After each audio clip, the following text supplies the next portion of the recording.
కొన్ని రోజుల క్రితం హేతువాది సుబ్బారావు గారికి ఆయన్ను సవాల్ చేస్తూ డిబేట్కి ఆహ్వానిస్తూ నేను ఒక వీడియో చేయడం జరిగింది కదా. ఆ వీడియో నేను ఎందుకు చేయవలసి వచ్చింది అంటే, ఒక వ్యక్తి నాకు ఈ సుబ్బారావు గారికి సంబంధించినటువంటి ఒక వీడియోని లింక్ షేర్ చేస్తూ, ఆయన కూడా హేతువాది నాకు ఒక లింకును షేర్ చేసి, ఈ సుబ్బారావు గారిది, జాన్పాల్ గారు ఈ వ్యక్తి అడిగేటువంటి ప్రశ్నలకు సమాధానం చెప్పగలిగిన వ్యక్తి మీరే అని నాకు అనిపించింది కాబట్టి మీకు నేను దీన్ని షేర్ చేస్తున్నాను. ఈ వ్యక్తి ప్రశ్నలకి సమాధానం చెప్పండి అని నాకు ఆ లింక్ షేర్ చేశాడు, ఈ పి సుబ్బారావు అనేటువంటి ఈ హేతువాది వీడియోని. అప్పటికి నేను ఏదో పని మీద ఉన్నాను, నేను అడిగాను, నేను లింక్ కూడా ఓపెన్ చేయలేదు, అడిగాను ఇలా సమాధానం చెప్పడం ఏంటి, ఆ వ్యక్తి ఫోన్ నెంబర్ ఇవ్వండి, నేరుగా ఆ వ్యక్తితోనే మాట్లాడతాను అని అన్నాను. ఆ వ్యక్తి అన్నాడు, నాకు ఆ వ్యక్తి ఫోన్ నెంబర్ తెలియదు, కానీ ఆ వ్యక్తి లింక్ ఇచ్చాను, మీరే చూడండి అన్నాడు. సరేనని ఆ లింక్ ఓపెన్ చేసి చూసినప్పుడు, సరే ఈ వ్యక్తి అడిగిన ప్రశ్నలకి ఒక్కొక్కటిగా సమాధానం చెబుతూ పోతే చాలా సమయం అవుతుంది. ఎందుకంటే ఈ మాటలు కన్విన్సింగ్గా నిజంగా నీ వ్యక్తి హేతుబద్ధంగా అడుగుతున్నాడు అనేటట్టుగా అనిపించినా సరే, ఆ ప్రశ్నల్లో వెనకాల చాలా అజ్ఞానం, అమాయకత్వం, బైబిల్ తెలియనటువంటి ధోరణి ఉంది కాబట్టి నేరుగా ఆ వ్యక్తి సమక్షంలోనే ఆ వ్యక్తి అడుగుతున్నప్పుడు వాటన్నిటికీ సమాధానం చెప్పడం బాగుంటుంది. ఈ వ్యక్తి ఒక ప్రశ్న అడుగుతాడు, దానికి నాకు సమాధానం చెబుతాను. ఆ వ్యక్తి ఒక వీడియో, నేను ఒక వీడియో, ఇలా ఖాళీగా వీడియోలు చేసుకోవడానికి అంత సమయం లేని కారణం చేత, అంటే నాకు కూడా వ్యక్తిగతమైన జీవితం ఉంటుంది కదా, నేను కూడా పనులు చేసుకోవాలి కదా, చాలా పనులు ఉంటాయి. కాబట్టి ఒక వీడియో చేయాలి అంటే ఆ వీడియో చేయడం కానీ, దాన్ని ఎడిట్ చేయడం కానీ, దాన్ని అప్లోడ్ చేయడం కానీ, దానికి సిద్ధపాటు కానీ చాలా ఉంటుంది. వీడియో చేయడం అంటే అలా యూట్యూబ్లోకి రాదు, దానికి ప్రిపరేషన్ ఉంటుంది. అలా ఏంటంటే ఇలా వీడియో చేసుకుంటూ పోయేంత సమయం లేదు కాబట్టి నేరుగా ఆ వ్యక్తి సమక్షంలోనే ప్రతి ప్రశ్నకు సమాధానం చెప్పినప్పుడు ఎదురుగా చూస్తున్న వ్యక్తులకి లేదా యూట్యూబ్ వేదికగా చూస్తున్న వ్యక్తులకి ఎవరి మాటలో ఎంత బలం ఉంది, ఎవరి మాట నమ్మశక్యంగా ఉంది అనేది ప్రేక్షకులు గమనిస్తారు. కాబట్టి ఈయన పెద్ద వయసు కలిగిన ఆయన, కొంచెం అనుభవం కలిగిన వాడు, ఏదో అనుభవం తక్కువ ఉండి ఊరికే అరిచి గోల చేసి వెటకారంగా మాట్లాడి ద్వంద్వార్థాలు మాట్లాడి ఇలాంటి ధోరణి ఈయనలో నాకు కనిపించలేదు. కాబట్టి డిబేట్ అన్నది పెద్దరికంగా బాగుంటుంది అనేటువంటి ఆలోచనతో ఈ వ్యక్తి ఎవరో తెలుసుకోవడానికి, ఈ వ్యక్తికి సంబంధించినటువంటి డీటెయిల్స్ నాకు వస్తే నేరుగా ఈ వ్యక్తిని సంప్రదించి వ్యక్తిగతంగా నేను డిబేట్కు ఆహ్వానించడానికి ఆ వీడియో చేశాను కొన్ని రోజుల క్రితం. డిబేట్కు సిద్ధమా అంటూ, ఎందుకంటే ఈ వ్యక్తి ముఖం తప్ప ఈ వ్యక్తికి సంబంధించిన డీటెయిల్స్ ఏమీ నాకు తెలియదు. కాబట్టి ఇలా ఒక వీడియో వదిలిపెట్టినప్పుడు ఈ వ్యక్తి పలానా చోటు ఉంటాడు, పలానా ఫోన్ నెంబర్ ఈ వ్యక్తిది అని ఇలా వచ్చినప్పుడు నేరుగా ఆ వ్యక్తి దగ్గరికి వెళ్ళి కలవడమో లేకపోతే ఆ ఫోన్ నెంబర్లో మాట్లాడడమో ఇలాంటి చేసి డిబేట్కి ఆహ్వానించాలి అనేటువంటి సదుద్దేశంతో ఎవరైతే ఈ వ్యక్తి మాటలు విని క్రైస్తవ్యాన్ని అపార్థం చేసుకుంటున్నారో, ప్రభు అయిన యేసుక్రీస్తు అని అపార్థం చేస్తున్నారో అలాంటి వారందరికీ ఈ వ్యక్తి సమక్షంలోనే సమాధానాలు చెప్పడం ద్వారా ఈ వ్యక్తి ప్రశ్నలు విని కలుషితం చెందినటువంటి అనేక మంది మనసుల్ని మరలా శుభ్రపరచడానికి సమాధానాలతో, అందుకని ఆ వీడియో చేశాను. ఆ వీడియో చేసి యూట్యూబ్లో పెట్టాను. పెట్టిన తర్వాత ఈ వ్యక్తి ఫోన్ నెంబర్ ఒక వ్యక్తి నాకు పంపించాడు. ఇది ఈ వ్యక్తి ఫోన్ నెంబరు, ఈ వ్యక్తి పాలకొల్లులో ఉంటాడు, ఈ వ్యక్తి హేతువాద సంఘానికి అధ్యక్షుడు అనేటట్టుగా కొంచెం డీటెయిల్స్ పెట్టాడు. మరైతే నిజంగా ఈ వ్యక్తిది పాలకొల్లేనా లేకపోతే హేతువాద సంఘానికి అధ్యక్షుడా, ఫోన్ నెంబర్ ఆ వ్యక్తిదేనా నాకైతే తెలియదు. కానీ ఆ ఫోన్ నెంబర్ నుంచి కనీసం ఒక 20 సార్లు చాలాసార్లు నేను ఫోన్ చేసి ఉంటాను ఈ వ్యక్తికి, కానీ ఫోన్ లిఫ్ట్ చేయలేదు. మరి ఈ నంబర్ అన్నది ఆ వ్యక్తితో కాదు నాకైతే తెలియదు. ఒకసారి మీకు నేను ఆ నంబర్ చెబుతాను, ఎవరికి ఈ సుబ్బారావు గారు అంటే నాకెప్పుడు చేశారు మీరు అనేటట్టుగా ఒకవేళ ఈ వ్యక్తి అనకుండా నేనేం చేస్తున్నాను అంటే ఈ నంబర్ మీదేనా కాదా అన్నది ఒకసారి మీరు గమనించండి. నేను మొత్తం నంబర్ చెప్పను కానీ సుబ్బారావు గారు, ఎందుకంటే ఒకవేళ ఇది మీదే అయితే కనుక మీకు ఈ నెంబర్ విని చాలామంది ఫోన్ చేస్తారు కదా, కాబట్టి మీ ప్రమేయం లేకుండా మీ నెంబర్ అన్నది సోషల్ మీడియా పెట్టడం నాకు సభ్యత అనిపించుకోదు. కాబట్టి నేనేం చేస్తానంటే చివరిలో ఉండేటువంటి నంబర్లు చెబుతాను. చివరి 5 నంబర్లు 8491 ఇది మీ నెంబర్ అయినా సుబ్బారావు గారు? ఈ నెంబర్కి నేను ఒకవేళ ఇది మీదే అయితే కనుక ఈ నెంబర్కి నేను కనీసం చాలాసార్లు ఫోన్ చేశాను. నాకు తెలిసి 20 టైమ్స్ కాల్ చేసి ఉంటాను అనుకుంటాను. ఆ రోజు నుంచి ఈ రోజు వరకు నిన్న ఉదయం కూడా 2 సార్లు కాల్ చేశాను. వేరే నంబర్ నుంచి కాల్ చేశాను, కానీ మీరు ఎందుకో లిఫ్ట్ చేయలేదు. బహుశా బిఎస్ఎన్ఎల్ అనుకుంటాను, లిఫ్ట్ చేయలేదు. మరి ఎందుకు చేయలేదో నాకు తెలీదు, ఈ నెంబర్ మీదో కాదో నాకు తెలీదు. ఇదంతా నేను ఎందుకు చెప్తున్నా అంటే సుబ్బారావు గారు, నాకు డిబేట్ చేయడం అన్నది సరదా ఏం కాదు. డిబేట్ ఎందుకు చేయాలి అని నేను అనుకున్నాను అంటే, ప్రశ్నలు ఎక్కువ ఉన్నప్పుడు ప్రతి ప్రశ్నకు సమాధానం చెబుతూ పోతే అంత సమయం లేదు. కాబట్టి మీరు ఒక పుస్తకం రాశారు కదా, అలాంటి పుస్తకాలు 100 పుస్తకాలు రాసిన మా బైబిల్ గురించి మాకు తెలిసినంత వరకు, బైబిల్ అన్నది టెక్స్ట్ బుక్ అనుకుంటే బైబిల్ మీద ఎన్ని క్వశ్చన్ పేపర్లు వచ్చినా సరే టెక్స్ట్ బుక్ లోపలే కదా వస్తాయి. ఇప్పుడు ఒక సైన్స్ టెక్స్ట్ బుక్ ఉంది, ఎన్ని ప్రశ్నలు వచ్చినా ఎన్ని క్వశ్చన్ పేపర్లు వచ్చినా సరే ఎన్ని ఎగ్జామ్స్ పెట్టినా సరే ఆ టెక్స్ట్ బుక్ మీదనే కదా క్వశ్చన్స్ వస్తాయి. అవుట్ ఆఫ్ సిలబస్ ఏమి రావు కదా, వచ్చినా అది ఇన్వాలిడ్ కదా. అలా ఏంటంటే నాకు బైబిల్ తెలుసు, బైబిల్ సారం తెలుసు, ఎందుకంటే పాస్టర్ని 2011 నుండి బైబిల్ మీద నేను ప్రసంగం చేస్తున్నటువంటి వ్యక్తి, బైబిల్ను ధ్యానిస్తున్నటువంటి వ్యక్తి ఇప్పటి వరకు కూడా. కాబట్టి 2011 నుండి బైబిల్ మీద ఇంత కసరత్తు చేస్తున్నటువంటి నాకు బైబిల్ మీద అవగాహన ఉంది కదా. కాబట్టి మీరు ఎన్ని పుస్తకాలు రాసినా ఎన్ని ప్రశ్నలు అడిగినా వాటన్నింటికి సమాధానం చెప్పగలిగినటువంటి సామర్థ్యం నా దగ్గర ఉంది కాబట్టి, దేవుడు ఇచ్చాడు కాబట్టి మిమ్మల్ని డిబేట్కి ఆహ్వానించాను. ఎందుకు అంటే మీ మాట విని చాలామంది హేతువాదులు కానీ బైబిల్ అంటే గిట్టని వాళ్ళు కానీ నిజమే కదా ఈయన మాట్లాడుతుంది అని అనుకునే ప్రమాదం ఉంది కాబట్టి, అనే భ్రమలో వాళ్ళు ఉండే అవకాశం ఉంది. కాబట్టి మీ సమక్షంలోనే మీతో మాట్లాడినప్పుడు మీ మాటలోని డొల్లతనం సమాజానికి కనబడాలి, లేదా నా మాటలోని డొల్లతనం సమాజానికి కనబడాలి. సుబ్బారావు గారు ఒక్క విషయం ఆలోచించండి. ఇప్పుడు నాకు కొంతమంది ఫాలోవర్స్ ఉన్నారు, యూట్యూబ్లో సబ్స్క్రైబర్లు ఉన్నారు, మీకు కొంతమంది ఫాలోవర్స్ ఉన్నారు. నేను ఏదైతే మాట్లాడతానో నా ఫేస్ వాల్యూని బట్టి అది నిజం అనుకునే వాళ్ళు చాలామంది ఉంటారు, అలా తీసేసుకుంటారు. జాన్ పాల్ అన్న నిజం చెప్తాడని తీసుకునే వాళ్ళు ఉంటారు, లేదా మీ సబ్స్క్రైబర్లు ఉంటారు కదా, మీరు మాట్లాడిన ప్రతిదాన్ని నిజం అనుకునే వాళ్ళు మీకు ఉంటారు. ఇప్పుడు నా ఛానల్లో ఒక సమాధానం చెప్పగానే జాన్ పాల్ అన్న బాగా సమాధానం చెప్పాడని అనుకుంటారు ఇటువైపు నా వాళ్ళు, మీరు చెప్పగానే మీరు బాగా చెప్పారని మీ వాళ్ళు అనుకుంటారు. అలా కాకుండా నిజంగా మనం సమాజానికి సత్యాన్ని అందించాలి అంటే ఇరువురిని ఎదురెదురుగా కూర్చొని నేను మిమ్మల్ని ప్రశ్నలు అడుగుతున్నప్పుడు మీరు నన్ను ప్రశ్నలు అడుగుతున్నప్పుడు ఒక డిబేట్ జరిగిందనుకోండి, అప్పుడు ఎవరి మాటకి బలం ఎంత, ఎవరి మాటలో నిజం ఉంది, ఎవరి మాటలో పస ఉంది అనేది విఘ్నులు ఆలోచిస్తారు. ఈ డిబేట్ వల్ల ఉపయోగం ఏంటి, ఇలా మీరు మాట్లాడారు కదా, డిబేట్ వల్ల ఉపయోగం ఏంటంటే నిజం బయటకు వస్తుంది.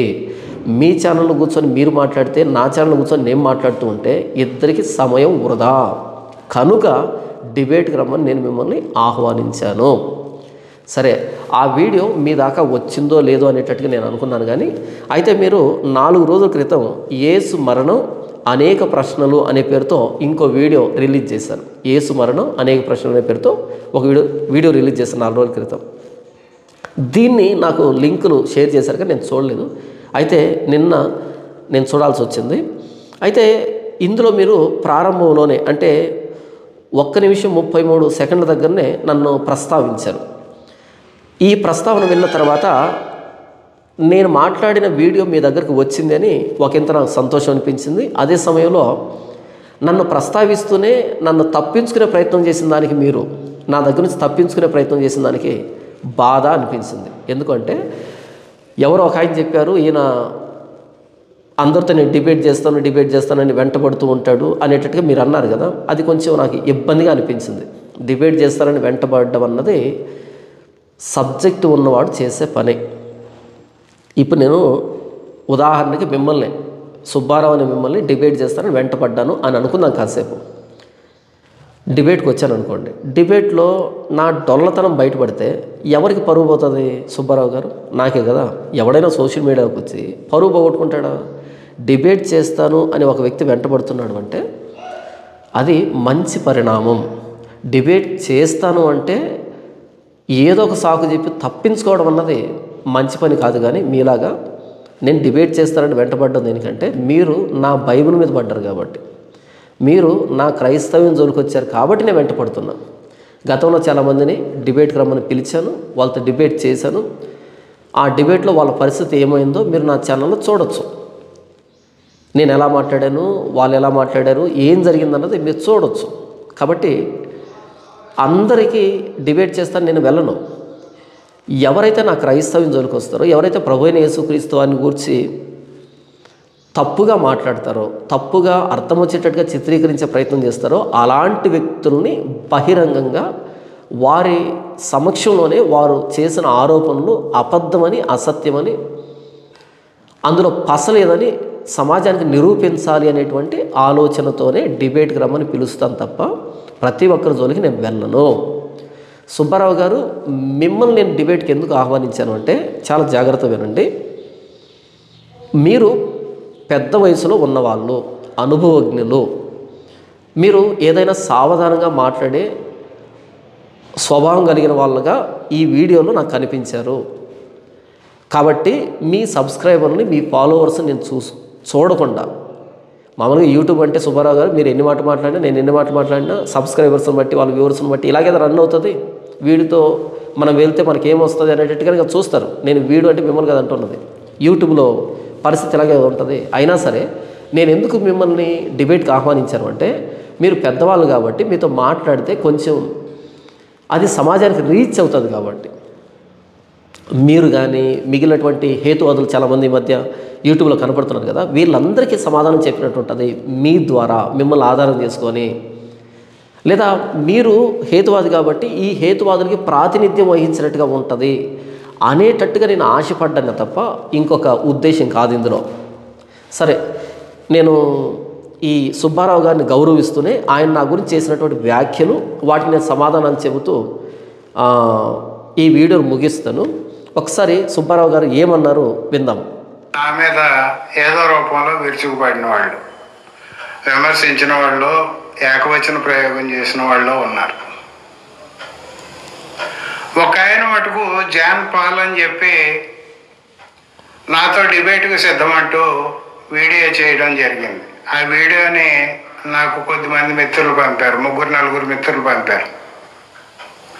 ఒక మిత్రుడైతే ఆ వీడియో పంపుతూ ఈ జాన్ పాల్ గారి అసలు పేరు మణికంఠ, ఆయన పూర్వం హిందూ మతంలో ఉండేవాడు, కొత్తగా క్రైస్తవంలోకి వచ్చి ఇలాగ ఎవరు కనిపించినా కానీ మీతో డిబేట్ చేస్తానంటూ వెంటబడుతూ ఉంటాడు, ఆయనకి ప్రచారం పిచ్చి ఎక్కువ అని చెప్పి.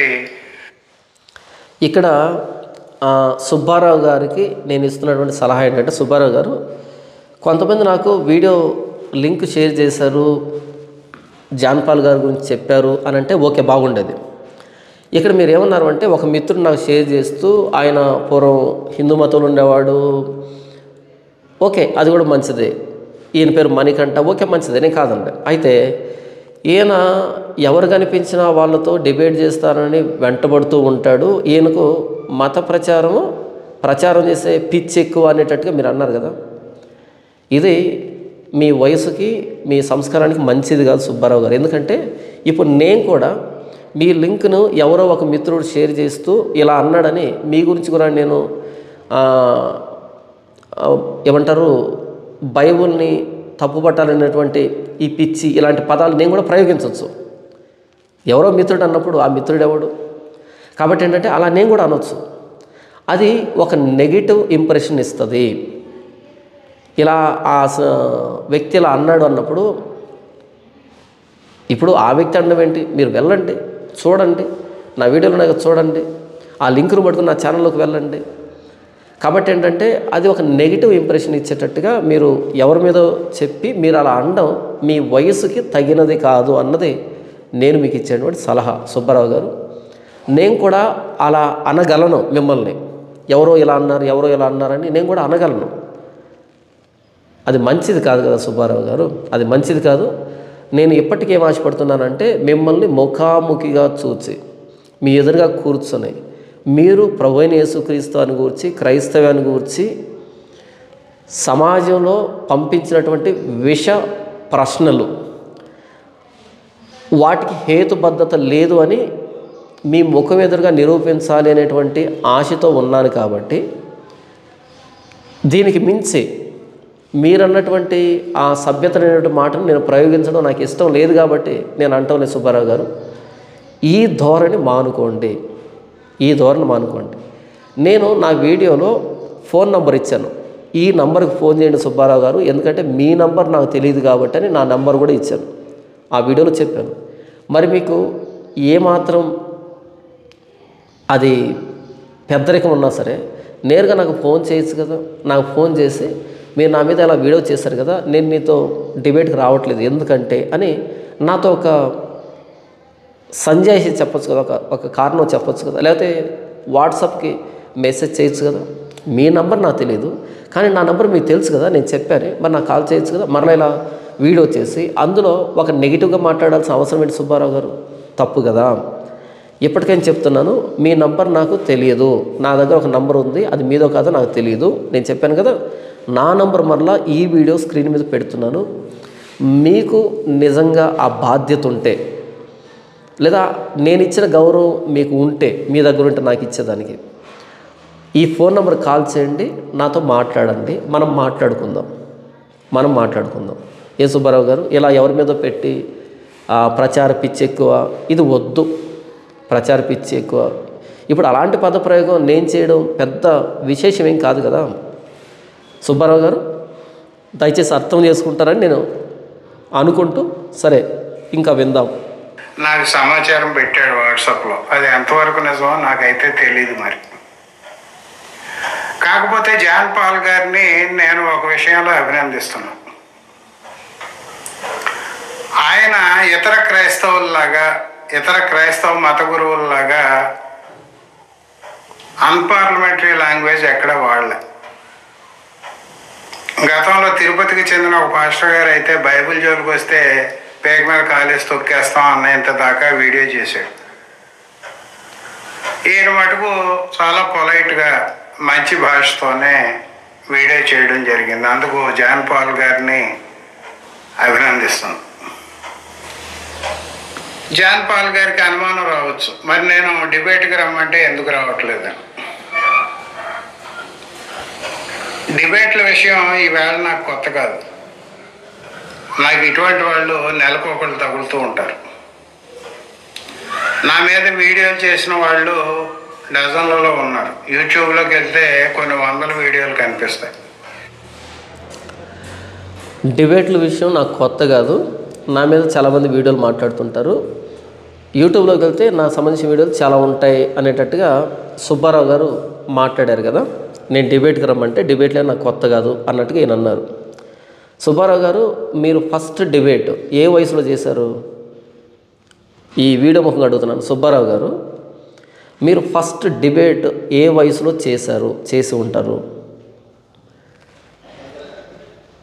నాకు తెలిసి మీరు పెద్దవాళ్ళు అయిన తర్వాత, మీరు యూట్యూబ్ వచ్చిన తర్వాత ఇప్పుడు చేసి ఉంటారు కదా.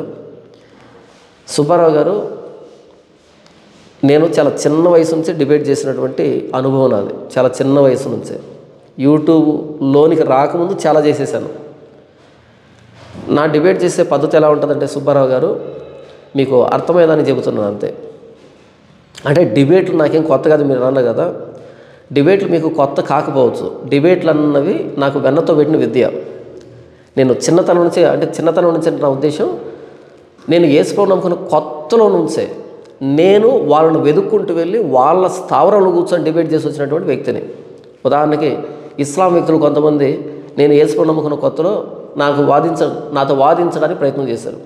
అలా వాదిస్తే వాళ్ళ స్థలంలోకి వెళ్ళి వాళ్ళ మధ్య కూర్చొని వాళ్ళతో ముగ్గురు వ్యక్తులతో ఒక్కడే కూర్చొని మాట్లాడి ముగ్గురు వ్యక్తులకి సమాధానం లేకుండా చేసి వచ్చిన వ్యక్తిని నేను. కాబట్టి డిబేట్లు మీకు ఎంత కొత్త కాదో డిబేట్లు నాకంత చిన్న విషయం, డిబేట్లు నాకంత చిన్న విషయం. కాబట్టి ఇలాంటి మాటలు మాట్లాడకండి.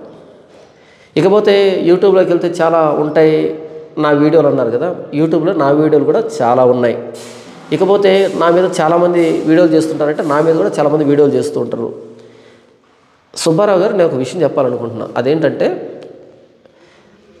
పాత రికార్డుల గురించి ఎవడు మాట్లాడతాడు అంటే ఇప్పుడు రికార్డ్ క్రియేట్ చేసేటువంటి సామర్థ్యం లేనోడు. ఇంకొకసారి చెప్తా, చాలా జాగ్రత్త వినండి సుబ్బారావు గారు. పాత రికార్డుల గురించి ఎవడు మాట్లాడుతూ ఉంటాడంటే ఇప్పుడు రికార్డు క్రియేట్ చేసే సామర్థ్యం లేనోడే పాత రికార్డుల మీద బ్రతుకుతూ ఉంటాడు. మీరు ఆ కోవకు సంబంధించిన వ్యక్తి అని మీరు చెబితే కనుక ఇప్పుడు నాకు డిబేట్ చేసేంత సామర్థ్యం లేదు, నా పాత రికార్డులు చూసుకోండి అనే మాట మీరు కనుక ఓపెన్ స్టేట్మెంట్ ఇస్తే మిమ్మల్ని అసలు పట్టించుకోను. పాత రికార్డుల విషయానికి వస్తే మీకు సంబంధించి మీకు ఎలా ఉన్నాయో నాకు సంబంధించి నాకు అలాగే ఉన్నాయి. లేదు ఇప్పుడు మీరు మాట్లాడే సామర్థ్యం మీలో ఉంది, మీరు లేవదీస్తున్నటువంటి మాటని నిరూపించుకునే సామర్థ్యం నా ఎదురుగా నా సమక్షంలో నిరూపించే సామర్థ్యం మీకు ఉంది అని మీకు అనిపిస్తే పాత రికార్డుల గురించి వద్దు, ఇప్పుడు ఇద్దరం బరిలో దిగుదాం అంతే. అంతే. లేదు నేను పాత రికార్డుల గురించి మాట్లాడుకుంటానంటే ఇక మిమ్మల్ని నేను టచ్ చేయను, ఇక మీ గురించి నేను పట్టించుకోను.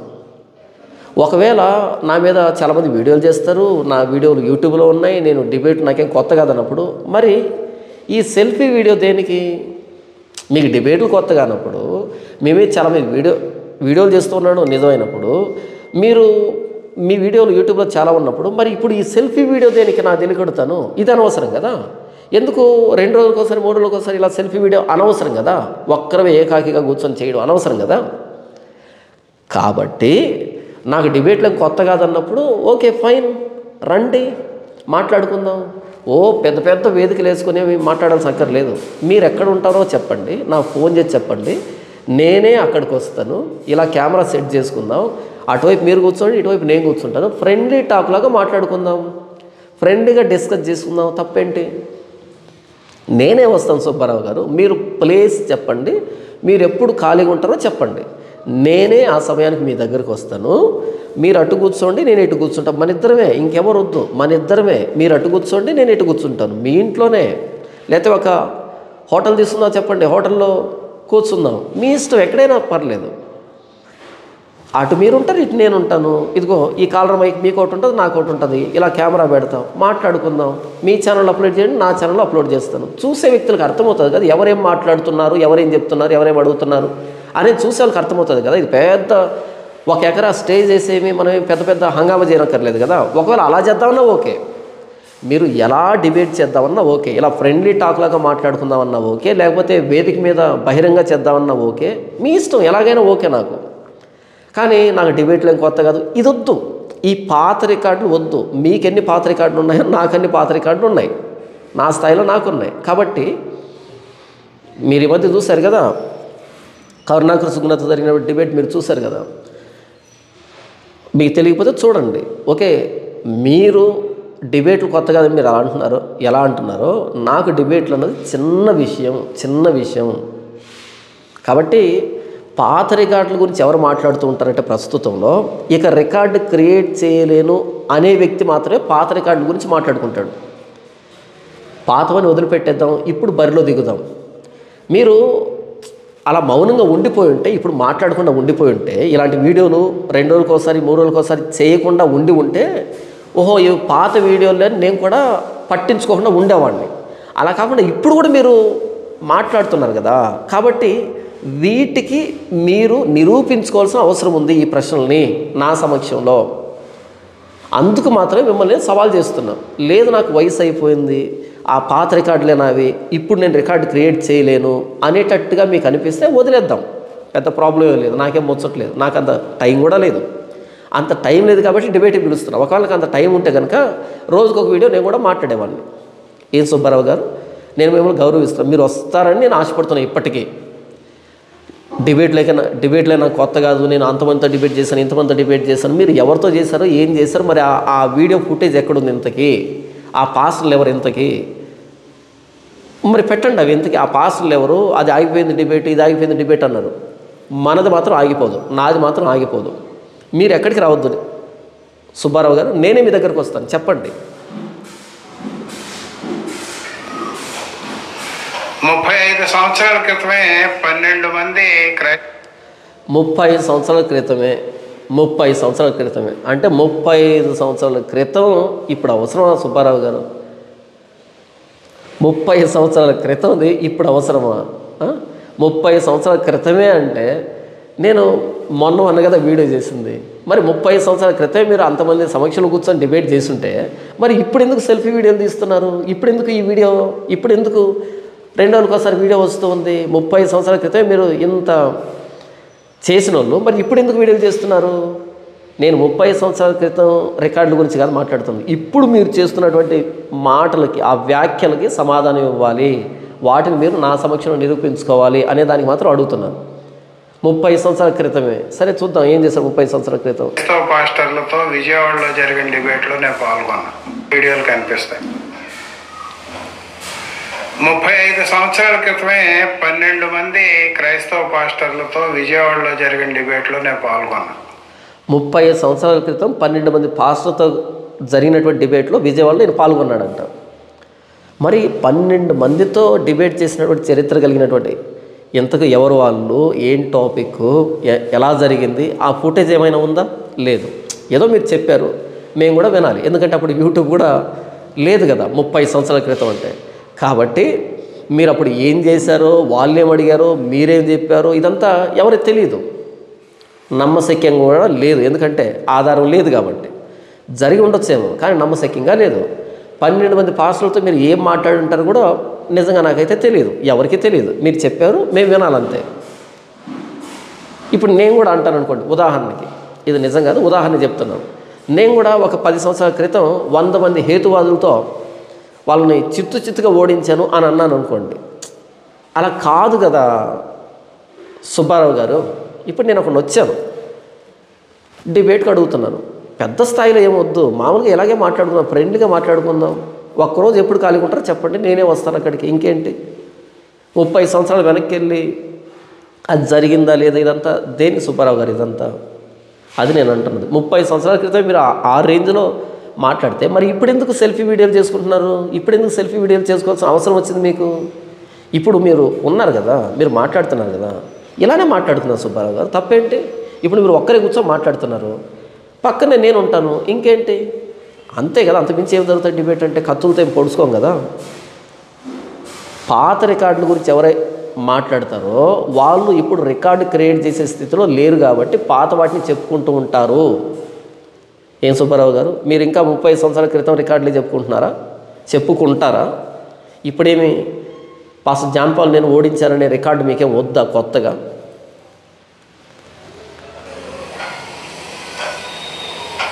ఆ తర్వాత తిరుపతికి చెందిన ఒక పాస్టర్ గారు చర్చికి సిద్ధమని చెప్పి ఇంకో మిత్రుడితో సవాల్ విసిరి సిద్ధపడి వాళ్ళిద్దరూ అగ్రిమెంట్ కూడా చేసుకుని మధ్యవర్తులుగా రిటైర్డ్ న్యాయమూర్తులను నియమించుకున్న తర్వాత ఆ మిత్రుడి కోరిక మీదకు నేను కూడా వెంట వెళ్తే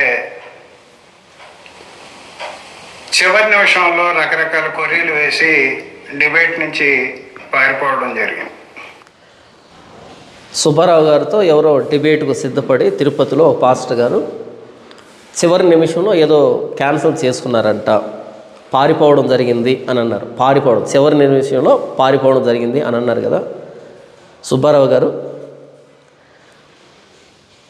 నేను పారిపోయే రకం కాదు, పారిపోను. కాబట్టి ఆ తిరుపతిలో పాస్టర్ ఎలాగైతే చివరి నిమిషంలో పారిపోయారో అలా మీరు పారిపోకూడదని, నేను పారిపోను, మీరు పారిపోయే ప్రయత్నం చేయకండి. ఇలాంటి ఎక్స్ప్లెనేషన్ అంతా ఇచ్చి నేను అడుగుతున్నా కదా, యూట్యూబ్ వేదిక ఎందుకు ఇంత యూట్యూబ్ వేదిక అడుగుతున్నానంటే మీరు తప్పించుకోకూడదు, మీరు పారిపోకూడదు. ఆ పారిపోయిన పాస్టర్ ఎవరో ఉన్నారు కదా, అలాంటి అపకీర్తి మీకు రాకూడదని ఇలా అడుగుతున్నాను.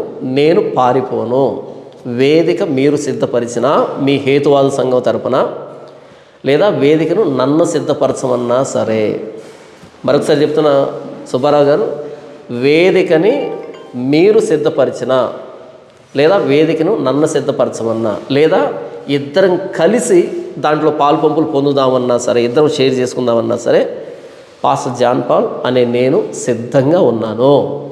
ఆయన ఎవరో పారిపోయారని మీరు అన్నారు కదా, మరి ఎవరు పారిపోయారో, ఎవరిని అడిగారో, ఎందుకు పారిపోయారో నాకైతే తెలియదు.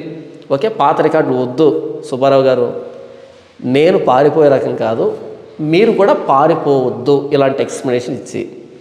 ఈ వీడియో తర్వాత మీరు నాకు ఫోన్ చేయండి, నా ఫోన్ నెంబర్ స్క్రీన్ మీద ఉంటుంది, ఫోన్ చేయండి, లేదా మీ అంగీకారాన్ని ఇలా వీడియో ముఖంగానైనా పెట్టండి. ఇక దీన్ని పొడిగించొద్దు. ఓకే, ఇదొద్దు. ఏమైనా ప్రశ్నలు ఉంటే వాటికి నేరుగా ఆ వేదిక మీదనే తేల్చుకుందాం, సమాజం చూస్తుంది. ఇంకో రికార్డు మీ ఖాతాలో వేసుకుందరు. పాస్టర్ జాన్ పాల్ అనే వ్యక్తిని ఓడించినటువంటి సుబ్బారావు గారు అనే ఒక రికార్డుని మీరు మీ ఖాతాలో వేసుకుందరు. ఏం సుబ్బారావు గారు, ఎవరో పారిపోయారని చెప్తున్నారు కదా తిరుపతిలో, పాస్టర్ జాన్ పాల్ పారిపోడు కాబట్టి ఆ నిరుత్సాహం మీకు రాదు. దయచేసి మీరు ఇలాంటి ఎక్స్ప్లెనేషన్ ఇచ్చి పాత రికార్డులు చెప్పి మీరు పారిపోయే ప్రయత్నం చేయకండి. లేదా మీరు మీ తరపున ఏ హేతువాదం పెట్టినా సరే, అంటే ఈ తిరుపతిలో జరిగిన డిబేట్ ఏదో అన్నారు కదా, అక్కడ ఎవరైతే ఏ వ్యక్తిని చూసి అయితే ఆ వ్యక్తి పారిపోయాడని మీరు చెప్పుకుంటున్నారో ఆ వ్యక్తిని నిలబెట్టినా సరే నేను డిబేట్ చేస్తాను. అర్థమవుతుందా? కాబట్టి దీనికైనా సిద్ధపడండి. మీరు రాకపోతే తిరుపతిలో ఎవరిని చూసి పారిపోయారు అనేటట్టుగా మీరు అన్నారు కదా, ఆ హేతువాది ఎవరో ఆయన నిలబెట్టినా సరే ఓకే. మరి చెప్పండి సుబ్బారావు గారు, డిబేట్ చేద్దాం. ఆయన ఎవరో పారిపోయిన గురించి మనకెందుకు, నేను నిలవబడున్నాను కదా, డిబేట్ చేద్దాం. అలాగే నేను సోషల్ మీడియా ద్వారా పెట్టిన అనేక పోస్టులకి సమాధానంగా కొంతమంది రియాక్ట్ అయితే మీరు కూడా స్పందించండి. సోషల్ మీడియా ద్వారా నేను అడిగిన ప్రశ్నలకు మీరు సమాధానాలు ఇస్తే నా ప్రశ్నలు చూసిన వాళ్ళకి మీ సమాధానాలు వాస్తవానికి దగ్గరగా ఉన్నాయో దూరంగా ఉన్నాయో అర్థమవుతుంది. నేను ఎక్కడైతే కామెంట్లు చేస్తున్నానో లేదా ఎక్కడైతే వీడియోలు పెడుతున్నానో అక్కడే మీ సమాధానాన్ని పోస్ట్ చేయండి. అంటే గతంలో సురేష్ బాబు అనే పాస్టర్ గారితో నాకు ఫేస్బుక్లో జరిగినటువంటి సంవాదం కారణంగా వరుసగా 70కి పైగా పోస్టులు పెట్టి ఆయన స్పందించకపోవడంతో తర్వాత గతం నుంచి జరిగిన చర్చల సారాంశాన్ని, గతంలో సుబ్బారావు గారంట పోస్టులు పెట్టేవాడంట ఫేస్బుక్లో, అలా ప్రశ్నించి దీనికి సమాధానం వ్రాయండి అనేటట్టుగా అడిగేవాడంట. అలా ఎవరో సురేష్ బాబు అనే వ్యక్తి 70 పోస్టులు స్పందించారంట, అటు తర్వాత స్పందించలేదంట. సుబ్బారావు గారు మనం పోస్ట్ పెట్టినప్పుడు దానికి సమాధానం రాయమనడం ఓకే, అప్పుడు అది చెల్లిందేమో, కానీ ఇప్పుడు నేరుగా మాట్లాడుకుందాం, నేరుగా సమాధానం చెప్పుకుందాం లైవ్లో. ఏం సుబ్బారావు గారు, మీరు ఎలాగైతే పోస్ట్ పెట్టి దానికి సమాధానం రాయమన్నారో ఇప్పుడు నేను ప్రత్యక్షంగా సమాధానాలు చెప్పడానికి సిద్ధంగా ఉన్నా. మీరు ప్రత్యక్షంగా ప్రశ్నలు అడిగి మీ ప్రశ్న మీరు నిరూపించుకునేటువంటి నిలవబెట్టుకునేటువంటి సమర్థత మీలో ఉందా అని ప్రశ్న అడుగుతున్నాను. మీరు ప్రశ్నించండి, నేను సమాధానం చెబుతాను. నేను తిరిగి ప్రశ్నిస్తాను, మీరు సమాధానం చెప్పండి. ఈ సమర్థత ఉంటే ఇప్పుడు మాట్లాడుకుందాం. గతంలో ఫేస్బుక్లో మీరు పోస్టులు పెట్టారు, ఎవరు సమాధానం చెప్పలేకపోయారని మీరు అన్నారు, వాటికి ఆధారాలు కూడా ఏమి లేవు. సరే, ఆ ఫేస్బుక్ కాలం అయిపోయింది కదా, పోస్టులు పెట్టుకునే కాలం అయిపోయింది, ఇప్పుడు ప్రత్యక్షంగా మాట్లాడుకునే కాలం వచ్చింది కదా ఇలా. కాబట్టి దీన్ని సిద్ధపడండి. ఇంత మంచి అవకాశం ఎక్కడికి పోతుంది, ఎందుకు వదులుకుంటారు ఇంత మంచి అవకాశాన్ని? తర్వాత జరిగిన చర్చల సారాంశాన్ని, మాకు క్రైస్తవులకు జరిగిన చర్చల సారాంశాన్ని, మాకు క్రైస్తవులకి ఫేస్బుక్లో జరిగిన చర్చల సారాంశాన్ని, ఇలా చర్చల సారాంశాన్ని మీరు పుస్తకంలో రాస్తే అది ఏం జరిగింది, ఎలా జరిగింది, ఏ పరిస్థితుల్లో జరిగింది అన్నది తెలియదు కదా సుబ్బారావు గారు. ఇప్పుడు సోషల్ మీడియా యూట్యూబ్ వేదికగా ఎదురెదురు కూర్చొని మాట్లాడుకుందాం, ఇంకా బాగుంటుంది కదా. ఇలా మన పుస్తకం రాసినప్పుడు మన గురించి రాసుకుంటాం హైలైట్గా, ఇంకొకరు రాసినప్పుడు వాళ్ళ గురించి రాసుకుంటాం. అలా కాదు, ఓపెన్ బుక్ లాగా యూట్యూబ్లో పెడదాం, ఇబ్బంది ఏంటి? మీరు పుస్తకాలు రాసే రకమేనా, ప్రత్యక్షంగా వాదించలేరా? ఇదే నా ప్రశ్న మీకు. ఇవన్నిటినీ బుదిగుచ్చి నాస్తిక హేతువాదులకు బైబిల్ విమర్శించే హక్కు లేదా అని చెప్పి ఒక పెద్ద పుస్తకమే రాయడం జరిగింది. పుస్తకాలు రాయడం కాదు, డిబేట్కి రావాలని చెప్పి అడిగేవాళ్ళు డిబేట్లు జరగడం వల్ల ఏ క్రైస్తవ దుకాణం అయితే మూతబడిందో ఒక్కటైనా చూపగలరా? పుస్తకాలు రాయడం కాదు, డిబేట్లు చేయండి అనే వాళ్ళకి ఏం చెప్తున్నాడు అంటే సుబ్బారావు గారు, డిబేట్లు జరగడం వల్ల ఏ క్రైస్తవ దుకాణమైనా మూతబడిందా అని అంటున్నాడు. సుబ్బారావు గారు, మీ సభ్యతకి సంస్కారానికి ఇది తగునా? ఈ మాట తగునా? డిబేట్లు చేయడం వల్ల ఏ క్రైస్తవ దుకాణమైనా మూతబడిందా? క్రైస్తవ దుకాణమా? చర్చి కాదా? దుకాణమా? చర్చి కాదా? ఇలాంటి పదప్రయోగాన్ని మీ విషయంలో చేస్తే అది మా సభ్యత కాదు, నా సభ్యత కాదు. నేను కూడా చేయగలను, కానీ తప్పది. డిబేట్లు చేయడం వల్ల ఏ క్రైస్తవ దుకాణమైనా మూతబడిందా? అసలు ఆ మాట ఏంటి? మరి డిబేట్ చేయడం వల్ల ఏ క్రైస్తవ దుకాణం మూతపడకపోతే మరి ఆ డిబేట్లను ఎందుకు యూట్యూబ్లో పెట్టారు? ఎందుకు యూట్యూబ్లో ఉంచారు? వాటిని తీసేయచ్చు కదా. లేకపోతే డిబేట్ల వల్ల ఏ క్రైస్తవ దుకాణం మూతపడకపోతే మరి ఈ వీడియోల వల్ల, ఈ సెల్ఫీ వీడియోల వల్ల ఎవరికి వచ్చిన ఉపయోగం? ఎందుకు మాట్లాడుతున్నారు? డిబేట్ల వల్లే ఏ క్రైస్తవ దుకాణం మూతపడకపోతే మరి పుస్తకాల వల్ల ఏ క్రైస్తవ దుకాణం మూతపడుతుందని పుస్తకాలు ప్రింట్ చేస్తున్నారు. ఏ సుబ్బారావు గారు, డిబేట్ల వల్ల ఏ క్రైస్తవ దుకాణమైనా మూతపడిందా అనేటువంటి స్టేట్మెంట్ మీరు ఇచ్చినప్పుడు మరి మీరు రాసే పుస్తకాల వల్ల ఏ క్రైస్తవ దుకాణం మూతపడుతుంది అనుకుంటున్నారు. మరి మీరు చేసే ఈ సెల్ఫీ వీడియోల వల్ల ఏ క్రైస్తవ దుకాణం మూతపడుతుందని మీరు అనుకుంటున్నారు. లేదా మీరు సోషల్ మీడియాలో ఉన్నటువంటి యూట్యూబ్లో ఉన్నటువంటి వీడియోల వల్ల ఏ క్రైస్తవ దుకాణం మూతపడుతుందని పెడుతున్నారు. లేదా ఈ వీడియో వల్ల ఏ క్రైస్తవ దుకాణం మూతపడుతుందని మీరు మాట్లాడారు. సింపుల్గా మీరు తప్పించుకోవడం కాదా? పుస్తకాలు రాయడం కాదు, డిబేట్కి రండి అని ఎవరు అంటే దానికి డిబేట్ జరగడం వల్ల ఏ క్రైస్తవ దుకాణమైనా మూతపడిందా అని మీరు అంటున్నారు కదా. సింపుల్గా తప్పించుకోవడం కదా. సింపుల్గా తప్పించుకోవడం, పారిపోవడం కాదా? చెప్పు. మీ మనస్సాక్షి మీద చేయబెట్టుకొని, మనస్సాక్షి అనేది ఉండదు కదా మీకు,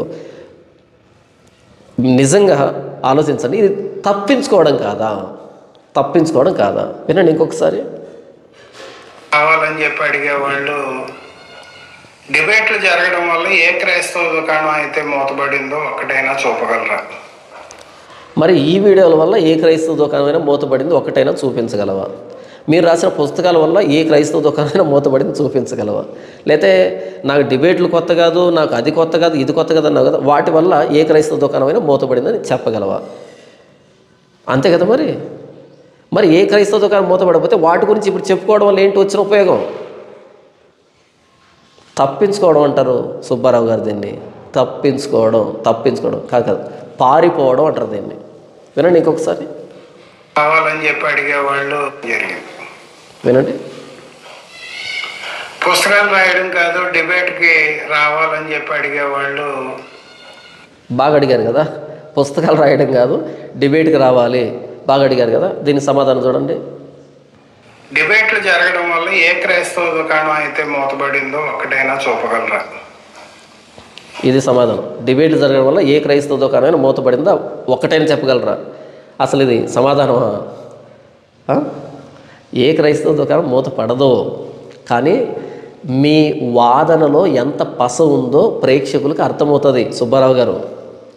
మీరు పుస్తకాల్లో ఏదో రాయొచ్చు, కూర్చొని ఇంట్లో కూర్చొని పుస్తకం రాయొచ్చు, సెల్ఫీ వీడియో మాట్లాడుకోవచ్చు. కానీ ఎదురెదురుగా వచ్చినప్పుడు అప్పుడు విషయం అర్థమవుతుంది సుబ్బారావు గారు ప్రేక్షకులకి. సుబ్బారావు గారు మీకు ఒక మాట చెప్తాను. ప్రాక్టికల్స్ జరుగుతాయి కదా, కాలేజీ పిల్లలు ప్రాక్టికల్స్ జరుగుతాయి. ప్రాక్టికల్స్లో సినాప్సిస్ రాస్తారు. ఫస్ట్ సినాప్సిస్ రాయాలి, ఇది రాసేది. తర్వాత రాసిన దాన్ని ప్రాక్టికల్గా చేయాలి, ఇది రెండవది. ఇది అయిపోయిన తర్వాత వైవా అని ఉంటుంది కదా. సుబ్బారావు గారు ఐడియా ఉంది కదా. ఫస్ట్ సినాప్సిస్ రాయాలి. సెకండ్, ఆ సినాప్సిస్ ఏం రాసావో దాన్ని ప్రాక్టికల్గా చేసి చూపించాలి. 3, దీని గురించి వైవా అడుగుతాడు. వైవాలో ఎదురు కూర్చొని సమాధానం చెప్పాలి.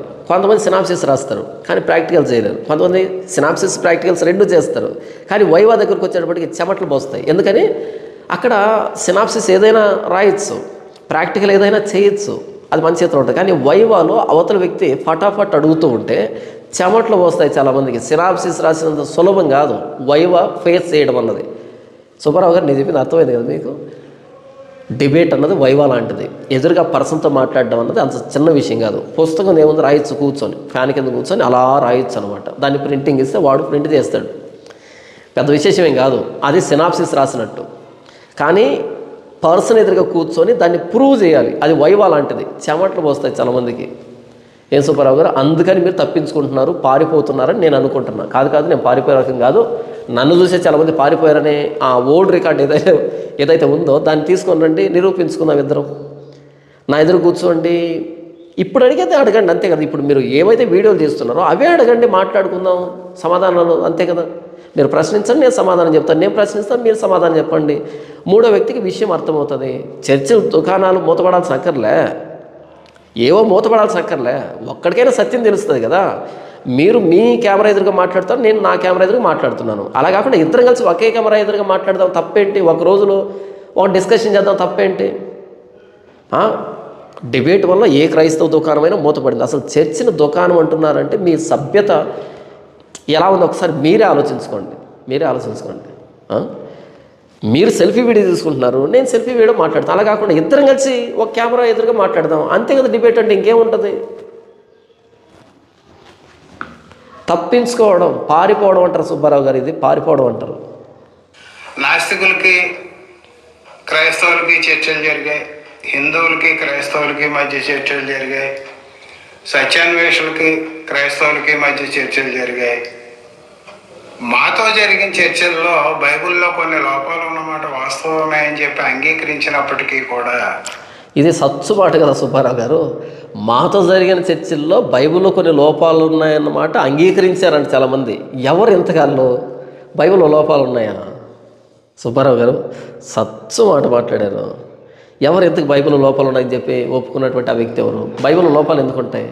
ఏ సుబ్బారావు గారు, బైబిల్లో లోపాలు ఉండవు, లేవు, ఉండకూడదు. ఎవరు ఒప్పుకున్నారు ఇంతకీ? మీరు ఏమైనా డబ్బు ఇచ్చారు ఆ వ్యక్తికి ఒప్పుకోమని, మీ హేతువాద సంఘాన్ని బలపరుచుకోవడానికి? అంతే మరి. ఎవరు ఒప్పుకున్నారు, ఎక్కడ ఒప్పుకున్నారు? నేను బహిరంగంగా సవాల్ చేస్తున్నాను. పి సుబ్బారావు గారు బహిరంగ సవాల్ చేస్తున్నాను. మీరెవరినో ఒప్పించారు, బైబిల్లో లోపాలు ఉన్నాయన్నారు కదా, లేకపోతే ఎవరో తిరుపతిలో పారిపోయారు అని అన్నారు కదా, లేకపోతే 30 సంవత్సరాల క్రితం ఏదో పెద్ద స్టోరీ ఒకటి చెప్పారు కదా. ఇదంతా నిజం అనుకుంటే, ఇదంతా నిజం అని మీరు అనుకుంటే, లేదా మిమ్మల్ని ఫాలో అవుతున్న వాళ్ళు నిజం అనుకుంటే రండి, డిబేట్కి రండి, మాట్లాడుకుందాం. పాస్టర్ జాన్ పాల్ అని నేను సర్వదా సిద్ధంగా ఉన్నాను. మీరు మీ ఛానల్ ద్వారా చేసినటువంటి బైబిల్ మీద కక్కినటువంటి విష ప్రచారాన్ని, ప్రభువైన యేసుక్రీస్తుని గురించి మీరు మాట్లాడినటువంటి కాని మాటల్ని, అబద్ధాలని, అసత్యాలని మీ సమక్షంలో మీ హేతువాదులకి కళ్ళు తెరిపించడానికి, మీరు మాట్లాడిన మాటలో డొల్లతనాన్ని చూపించడానికి మీరు కేవలం విష ప్రచారం మాత్రమే చేస్తున్నారు. మీకు బైబిల్ పట్ల ఏమాత్రం పట్టు లేదు, ఎవరో రాసిన పుస్తకాలను తర్జుమా చేసుకుంటూ బ్రతుకుతున్నారు అని నిరూపించడానికి పాస్టర్ జాన్ పాల్ నేను సిద్ధంగా ఉన్నాను. నా సమక్షంలో మీరు బైబిల్ తప్పు, ప్రభువైన యేసుక్రీస్తు వారిలో లోపాలు ఉన్నాయని నిరూపించడానికి సిద్ధమా? అంత సామర్థ్యం ఉందా అని ఈ వీడియో ముఖంగా నేను మిమ్మల్ని సవాల్ చేస్తున్నాను, ప్రశ్నిస్తున్నాను. డిబేట్కి సిద్ధపడమని వేడుకుంటున్నాను. నా ఈ స్క్రీన్ మీద ఫోన్ నెంబర్ ఉంది కదా, ఫోన్ చేయండి, మాట్లాడుకుందాం. లేదా వాట్సాప్ చేయండి, మీ లొకేషన్ పెట్టండి, మీ అడ్రస్ పెట్టండి, మీ ఫోన్ నెంబర్ పెట్టండి, నేను మిమ్మల్ని సంప్రదిస్తాను, నేనే మీ దగ్గరకు వస్తాను. మీ హేతువాద సంఘం తరపున వేదికను సిద్ధపరిచిన ప్రభువైన యేసుక్రీస్తుని బైబిల్ నిరూపించడానికి నేను సిద్ధంగా ఉన్నాను. లేదా నన్ను వేదిక సిద్ధపరచడానికి నేను సిద్ధంగా ఉన్నాను. లేదా ఇద్దరం కలిసి షేర్ చేసుకుందామన్నా సరే ఓకే. లేదా ఇద్దరం కలిసి ఎదురుగా ఫ్రెండ్లీగా మాట్లాడుకుందామన్నా ఓకే. ఎవరో తిరుపతిలో పారిపోయారు అని అన్నారు కదా, చివరి నిమిషంలో పారిపోయారు అన్నారు కదా. నేను పారిపోయే రకం కాదు, మీరు పారిపోవద్దు ఇలాంటి ఎక్స్ప్లెనేషన్ ఇవ్వడం ద్వారా అని మిమ్మల్ని మనవి చేస్తూ, మీరు తిరిగి నాకు ఫోన్ చేస్తారో లేకపోతే వీడియో ముఖంగా స్పందిస్తారో మీ సమాధానాన్ని తెలియచేయండి. కానీ అందులో మీరు తప్పించుకోకూడదని ఖచ్చితంగా మన మధ్య డిబేట్ జరగాలి. హేతువాద సంఘం ప్రతినిధిగా మీరు, క్రైస్తవ ప్రతినిధిగా నేను, ఇద్దరి మధ్య వాదన జరగాలి, డిబేట్ జరగాలి. అలా ప్రేక్షకులకి విషయం అర్థం కావాలి. మీ మాటల్లోని డొల్లతను ప్రేక్షకులకి అర్థం చేయించడానికి నేను సిద్ధంగా ఉన్నాను. మరి నా మాటల్లోని ఏమైనా లోపాలు ఉంటే మీరు చూపించడానికి మీకు సమర్థత ఉంటే, ఇప్పుడు సమర్థత ఉంటే మీరు సిద్ధపడతారని ఆశిస్తూ థ్యాంక్ యూ.